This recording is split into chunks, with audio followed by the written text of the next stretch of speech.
In this video, I'll be guiding you guys on how to connect your iPad to your Apple Studio display. So let's get started. So the Apple Studio display uses a single Thunderbolt connection. Let me show you how that looks like. So these would be the cable connections, and the Thunderbolt connection looks like this.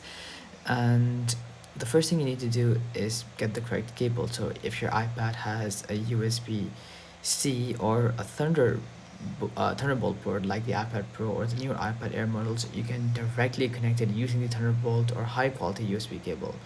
Now obviously if you have an older model, you can use a Lightning to Thunderbolt to connect it, and if you have a newer model, you could use a Type C to Thunderbolt to connect it. But like I said, for the latest newer models like the iPad Air models or the iPad Pro models, you can also use directly a USB-C to USB-C cable, obviously if it's a higher quality directly from Apple. Now, once you have gotten the correct wire, just go ahead and plug the cable into the display and the iPad. The connection is instant and almost instantly happens. Now, after connecting the Apple Studio display will instantly mirror your iPad screen, and this means whatever you do on the iPad, like opening apps, scrolling, drawing, or watching videos, will appear on the large 5K display. This is great for presentations, watching content, or showing detailed artwork on a bigger screen. You don't need to install any apps or change any settings for basic screen mirroring.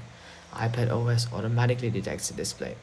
Now, another useful feature is the audio and camera support. The Studio Display's speakers can be used for sound output from the iPad itself, and in some cases, the built in microphone may also work. However, the Studio's display webcam is mainly designed for Macs, so camera functionality with iPad may be limited or unavailable depending on the iPad model and iPad OS version. Now, it's also important to know the limitations. The Apple Studio display does not work as an extended desktop for iPad. Only screen mirroring is supported. You can't drag apps to a second screen like you would on a Mac. Still, for drawing, video playback, or demos or teaching, mirroring is more than enough and looks extremely sharp.